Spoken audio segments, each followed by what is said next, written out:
Le palais d'hiver n'a jamais été une simple résidence posée au bord de la Neva. Pendant près de 2 siècles, il a été la façade monumentale de l'autocratie russe, le lieu où les Romanov donnaient à voir la puissance de l'Empire avant même de la faire sentir.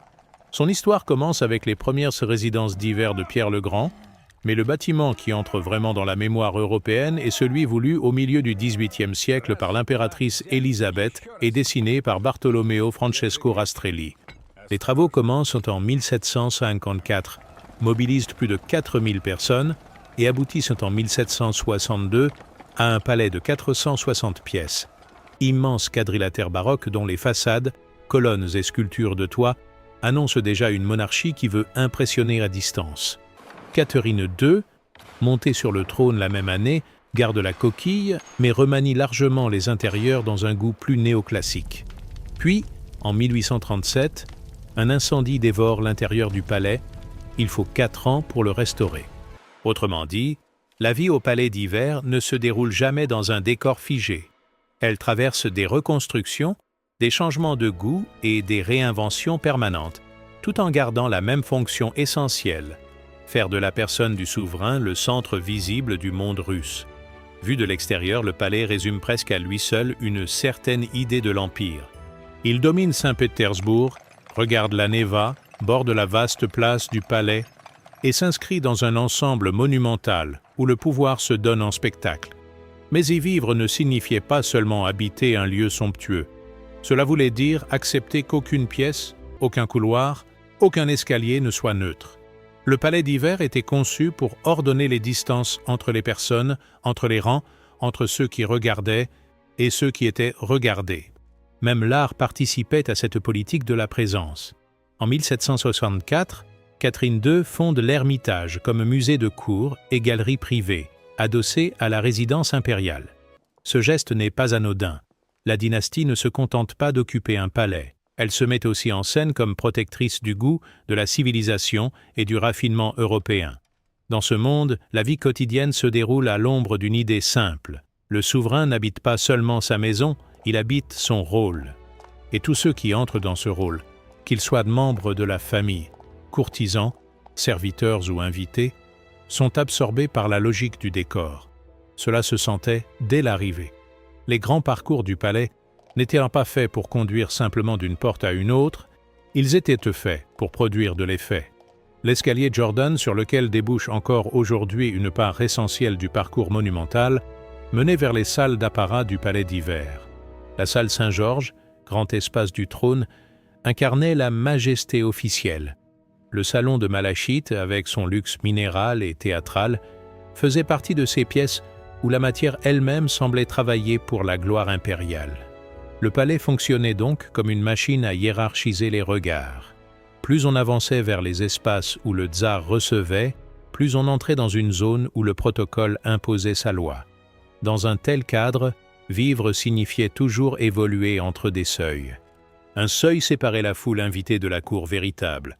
Un autre séparait les grands dignitaires des serviteurs. Un autre encore distinguait les salles d'État des appartements privés. Tout y répétait le même message. On n'approchait jamais le centre du pouvoir sans passer par une série de filtres, de distances et de permissions. Le palais n'était pas seulement beau, il était pédagogique. Il apprenait à chacun sa place. La vie des Romanov dans ce palais se jouait donc entre 2 réalités contradictoires. D'un côté, il existait bien une dimension domestique. On y dormait, on y recevait, on y dînait, on y travaillait, on y élevait aussi parfois des enfants. De l'autre, la demeure impériale ne cessait de rappeler que la maison du souverain appartenait en partie à l'État.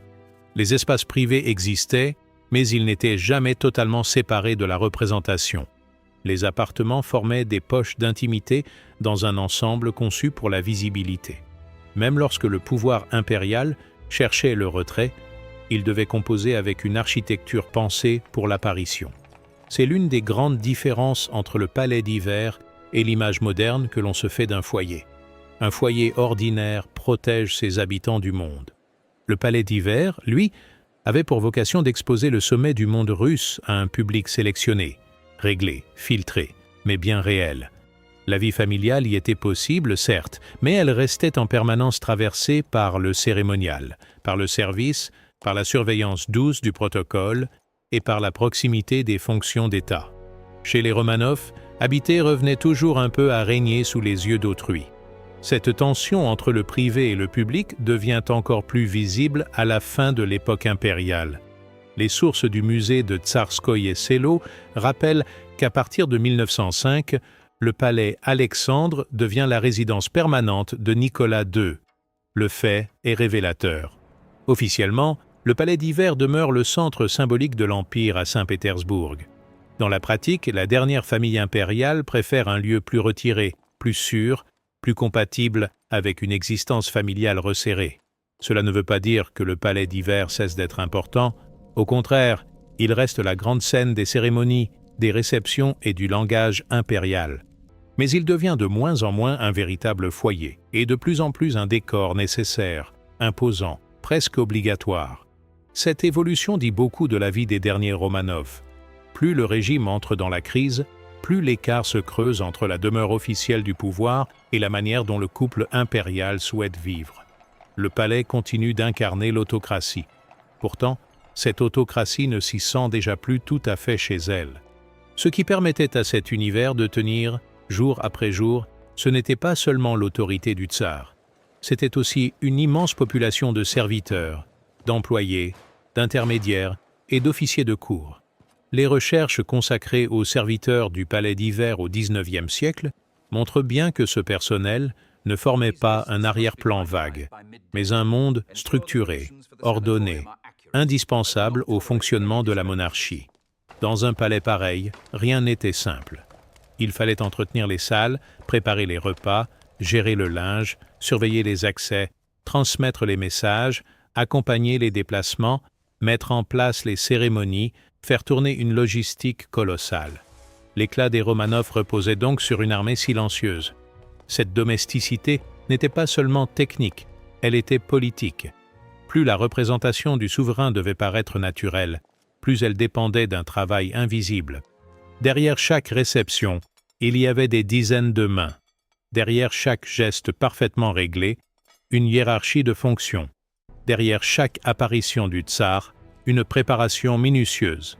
Vivre au palais d'hiver pour les Romanov revenait ainsi à exister au centre d'un organisme humain immense, où les différences de rang étaient aussi strictes que les distances architecturales.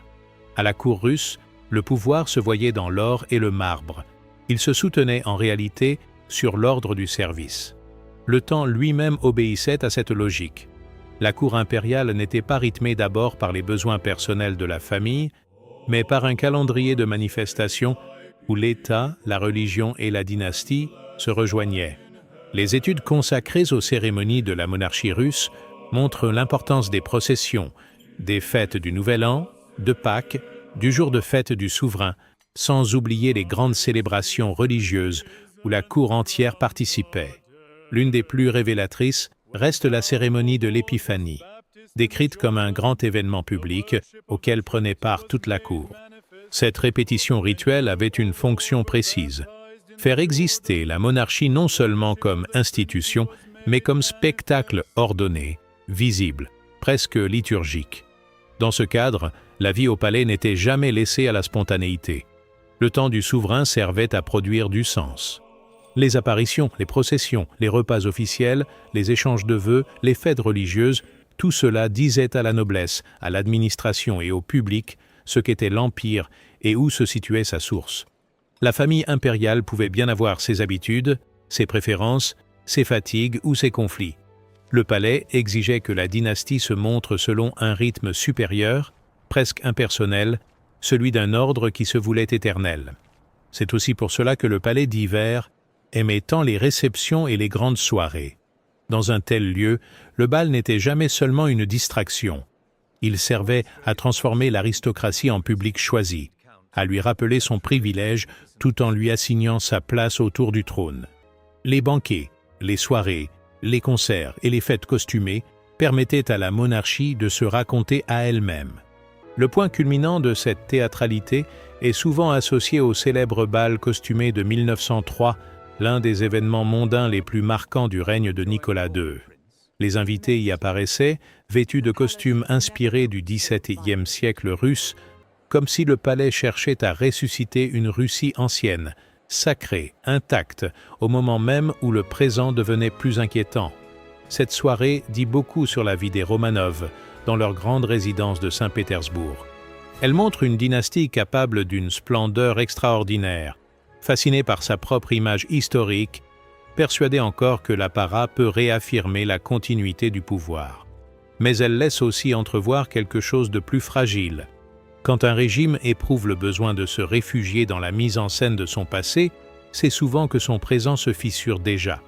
Au Palais d'Hiver, la fête n'effaçait pas la crise. Elle la masquait avec génie.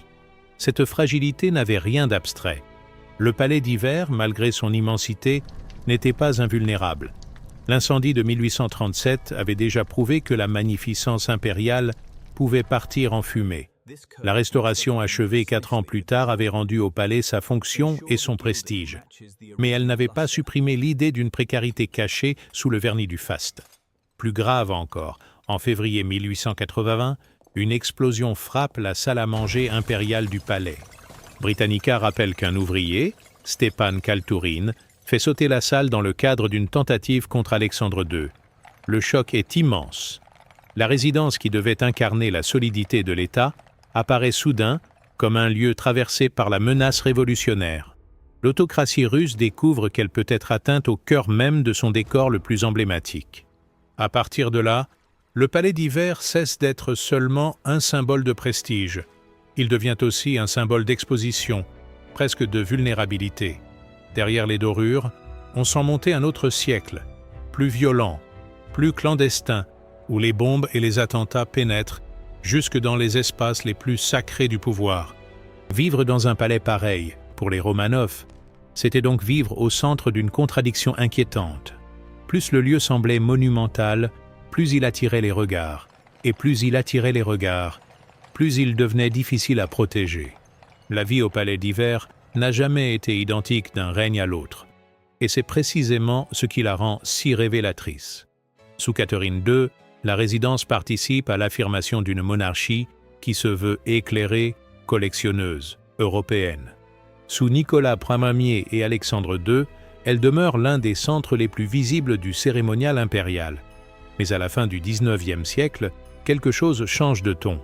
Le palais conserve sa grandeur, ses salles d'apparat, ses souvenirs accumulés, sa fonction officielle. Pourtant, il s'accorde de moins en moins avec le monde qui vient. La monarchie continue à s'y représenter comme si l'espace, la cérémonie et la tradition suffisaient à maintenir l'obéissance. Dans les faits, la société russe a changé. Les tensions sociales, les revendications politiques, les secousses de l'industrialisation et la montée des oppositions rendent cette monumentalité plus ambiguë. Le Palais d'Hiver reste superbe, mais son langage devient plus difficile à imposer. Il parle encore le vocabulaire de l'éternité. Le pays, lui, entre dans le temps de la crise. Chez les derniers Romanov, la vie dans ou autour du palais prend alors une couleur particulière. Ce n'est plus seulement une existence de cour, c'est une existence assiégée par l'histoire, même lorsque les bals, les processions et les uniformes tentent encore de faire croire à la continuité.